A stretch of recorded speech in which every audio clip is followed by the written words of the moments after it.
Alternating current is the most practical and versatile source of power for most electrical and electronic applications.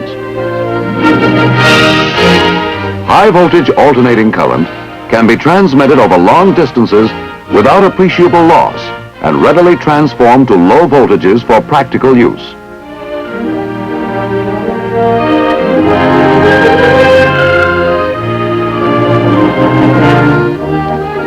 AC can also be radiated from an antenna. This capability is responsible for the development of radio communication. All generators produce AC internally. In this basic AC generator, the arms of the loop cut lines of force in opposite directions, causing electromotive force of opposite polarity to be generated in the conductor. To maintain the AC character of the output in this generator, we use slip rings instead of the commutator segments used in the DC generator. This use of slip rings is the only structural difference between AC and DC generators. One complete revolution of the armature will produce one cycle of alternating voltage. If the armature rotates once each second, the frequency of the alternating electromotive force or voltage is 1 cycle per second. 10 mechanical revolutions of the armature per second produce a frequency of 10 cycles per second. Frequency, or the number of cycles per period of time, is directly related to the rotating speed. In this example, the two-pole machine used has one magnetic field. As the armature makes one revolution, one magnetic field is traversed. Adding another pair of poles adds another magnetic field. Now there are two magnetic fields. The armature moves through one field in half a revolution. In one complete revolution of 360 mechanical degrees, the armature passes through two fields equal to 720 electrical degrees, and 2 cycles of AC are generated. Frequency can be changed in the AC generator by the introduction of additional magnetic fields. The relationship between mechanical and electrical degrees depends on the number of poles in the generator field. In a 4-pole field, we saw that 360 mechanical degrees equals 720 electrical degrees, a ratio of 1 to 2. In a 6-pole field, the ratio is 1 to 3, and so forth. The formula for frequency in an AC generator can be expressed as follows. F, which is frequency in cycles per second, equals P, the number of poles, times N, revolutions per minute, over 120. We can find the frequency of a 4-pole AC generator whose speed of rotation is 600 revolutions per minute by substituting 4 for the number of poles, P, and 600, the RPM, for N. Here the frequency is 20 cycles per second. The output of the AC generator may be increased by the addition of loops to the armature. Changing the construction of the armature in this way provides additional outputs. The resultant output here is the algebraic sum of the individual waves. The armature of the practical AC generator is wound with many turns of wire.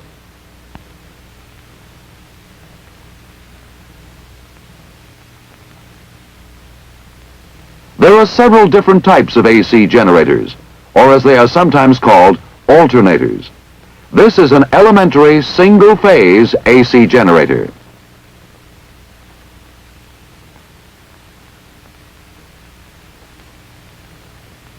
The armature of a single-phase AC generator is wound with many turns of wire. These coils are connected in series, so that at any given instant of time, the total voltage induced is the sum of the voltages induced in each individual coil. The principles used in the construction of a single-phase AC generator are also employed in 2- and 3-phase AC generators. The 3-phase system has 3 loops, set 120 degrees apart, 6 slip rings, and 3 outputs represented by these 3 voltmeters.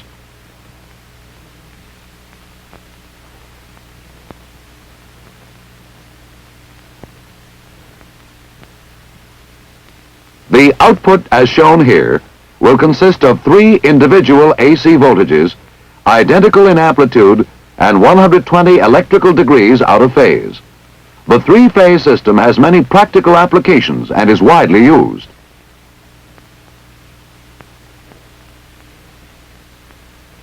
Alternating current generators using electromagnetic fields, however, cannot be self-excited. DC is needed to excite the field. In practice, a small DC generator set in tandem with the main machine in one housing does this.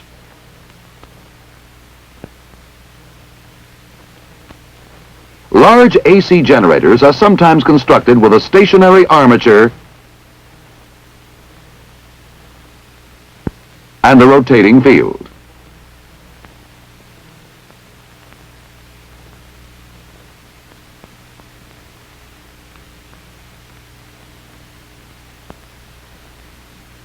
Here, the coils of the armature are set around the circumference of the yoke.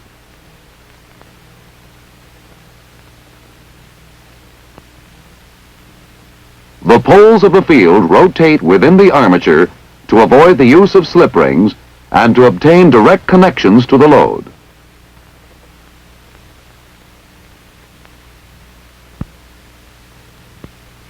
Brushes and slip rings are used, however, to connect the AC generator to the outside low-voltage DC source needed to excite the field. Sparking brushes at low voltage does not represent a serious problem. Because AC has proven itself a versatile and practical type of power, many kinds of AC machinery are in use. To operate as a motor, an EMF must be generated in the conductor.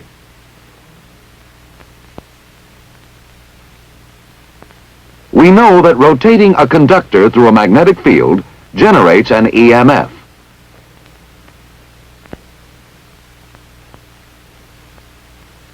The same effect can be accomplished by holding the conductor stationary and rotating the field instead.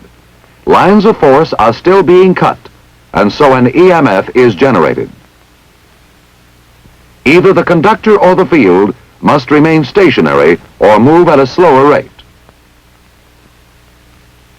That is to say, relative motion must always exist between the armature and the field in order to generate an EMF in the armature.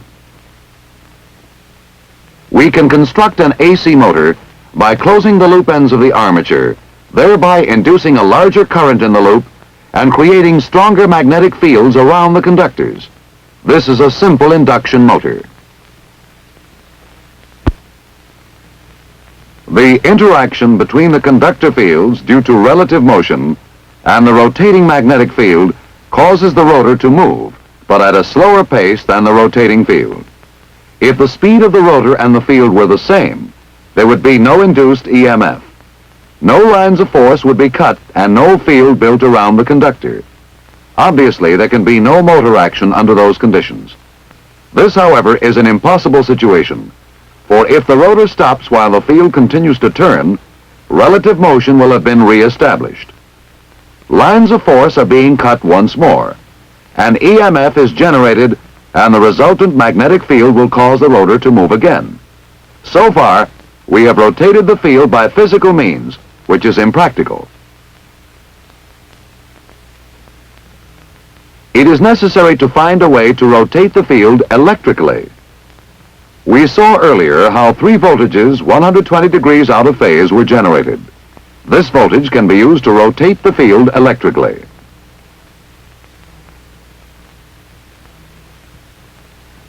Six magnets set in a circular arrangement represent the field of a 3-phase induction motor.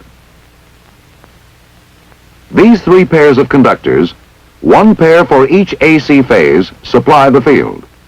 Because of the time difference in the 3 phases, the poles will be energized in successive order, thus rotating the field electrically. Since the rotating field is cutting the rotor, it will rotate in the same direction as the rotating field, but at a slightly slower speed.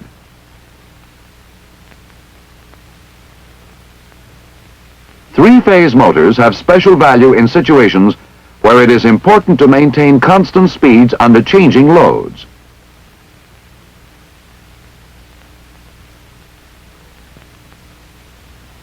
Another type of AC motor is the two-phase induction motor, used especially where it is necessary to change direction of rotation quickly, such as in a radar antenna. The current used in this motor is two-phase AC. That is to say, two separate AC voltages 90 degrees out of phase. Just as in three-phase motors, the phase difference is used here to energize the field poles progressively, thus causing electrical rotation of the magnetic field. As in all induction motors, electrical rotation of the magnetic field is a primary objective.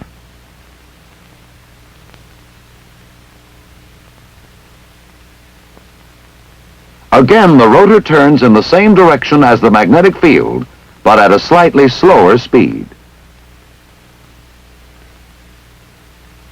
The two-phase motor in this installation is called on to change its direction rapidly.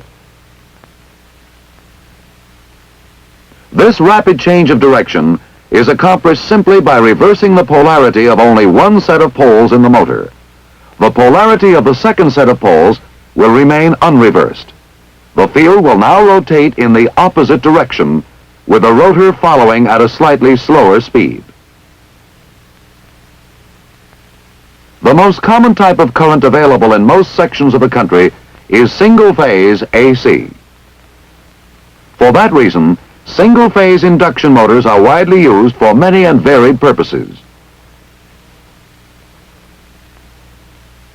In the single-phase induction motor pictured here, the single AC output energizes both sets of poles simultaneously. There is no phase difference in this arrangement, and so the field will not rotate.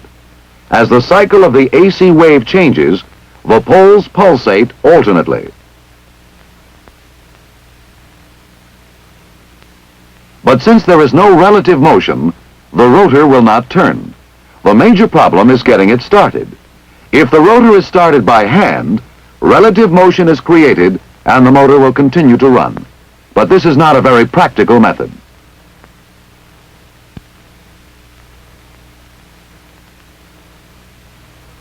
There are several ways to start a single-phase induction motor. One method is the use of shaded poles in the field. A shaded pole is attained by placing a copper ring in a slot over half the pole. The copper ring on the shaded half of the pole increases the inductance of that half. That causes the magnetic field of the shaded half of the pole face to lag behind that of the unshaded portion, creating a rotational effect.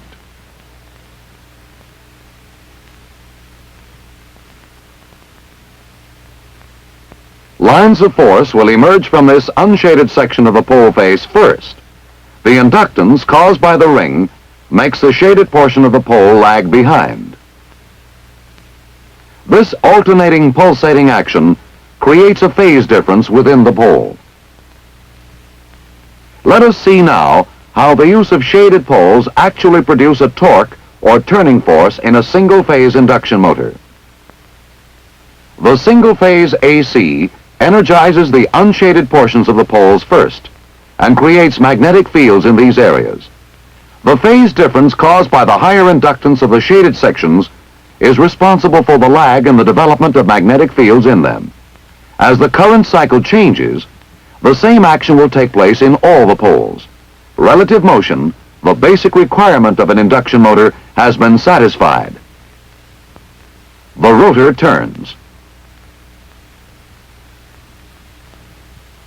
Because of the relatively small phase difference developed by this method, shaded pole motors start slowly and are not used where a great deal of starting torque is required.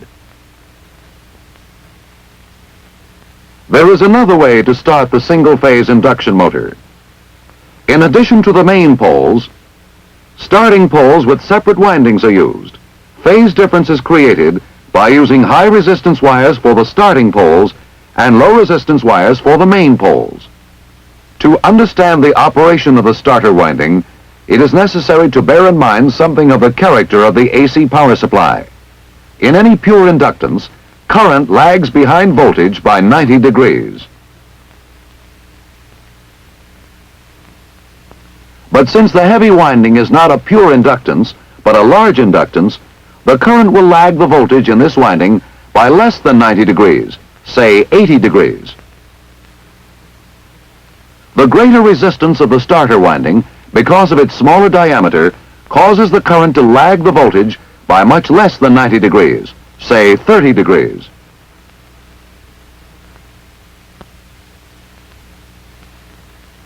The net effect is then that the greater resistance of the starter windings causes the phase shift to be less than that of the main winding. We now have in effect a two-phase current.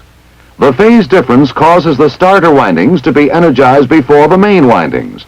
Magnetic fields are formed progressively. This is called a split-phase motor. The magnetic field now rotates electrically. The basic requirement of relative motion has been satisfied, and the motor has been started. When the rotor has attained approximately 25% of its rated speed, a centrifugal switch opens and disconnects the starter windings. The phase shift accomplished by the addition of starter windings is not very great. The starting torque in this split-phase arrangement, although better than that in the shaded pole motor, is still not too good.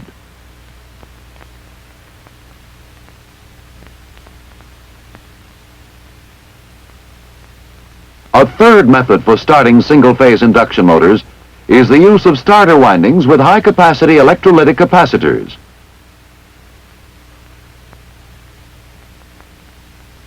We saw in our last example how a phase difference was developed by the use of starter windings.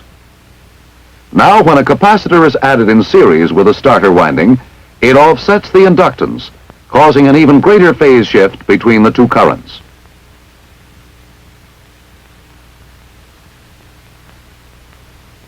This is a capacitor start motor with a centrifugal switch. When the motor has attained 25% of its running speed, the centrifugal switch disconnects the starter windings. The centrifugal switch is mounted on the rotor shaft and is the type used on most split-phase motors.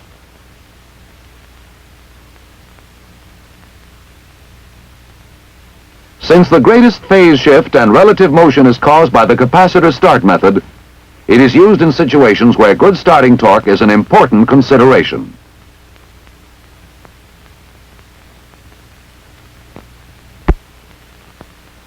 Among the principal types of AC motors in use, the synchronous motor is used in situations where constant running speed is the governing factor.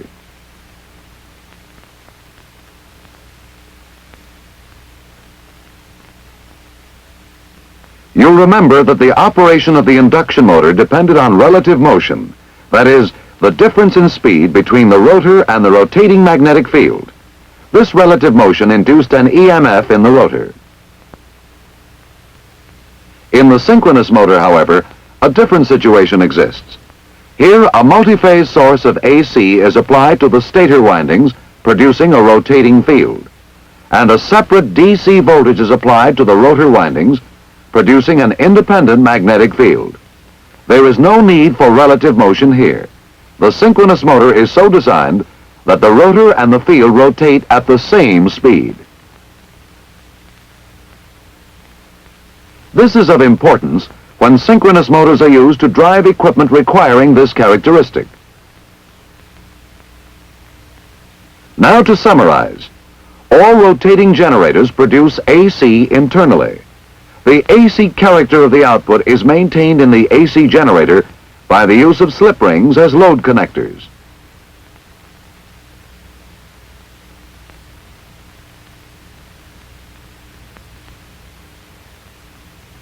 The frequency of the AC generator can be changed by introducing additional magnetic fields.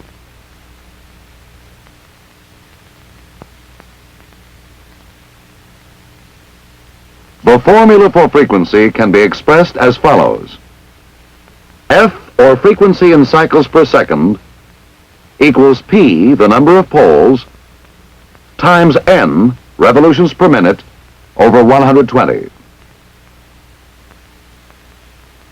The simplest AC generator shown here is the single-phase generator. This machine produces a single AC voltage.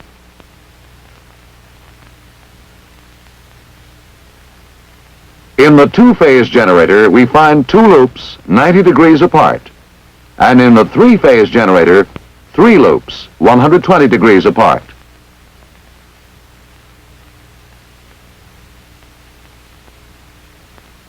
The output of the three-phase generator, therefore, will be three AC voltages 120 degrees out of phase.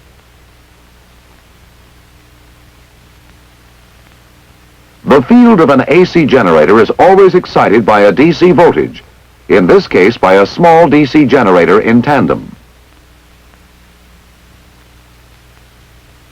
When it comes to AC motors, the most commonly used is the induction motor, whose basic operating principle is the electrical rotation of the magnetic field.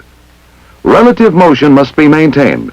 That is, the rotor must move at a slower pace than the rotating field. The three-phase induction motor is very efficient and widely used. The single-phase induction motor differs from the polyphase motors in that it is not self-starting. Since there is no phase difference in the single-phase current, the field pulsates instead of rotating. In order to create relative motion between field and rotor, shaded poles may be used. The unshaded portion is energized first. Because of the increased inductance in the shaded portion, the field here develops more slowly.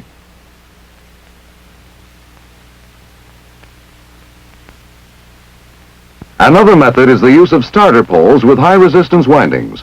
The high resistance in the starter winding causes the current to be out of phase with the current in the low resistance winding of the main pole.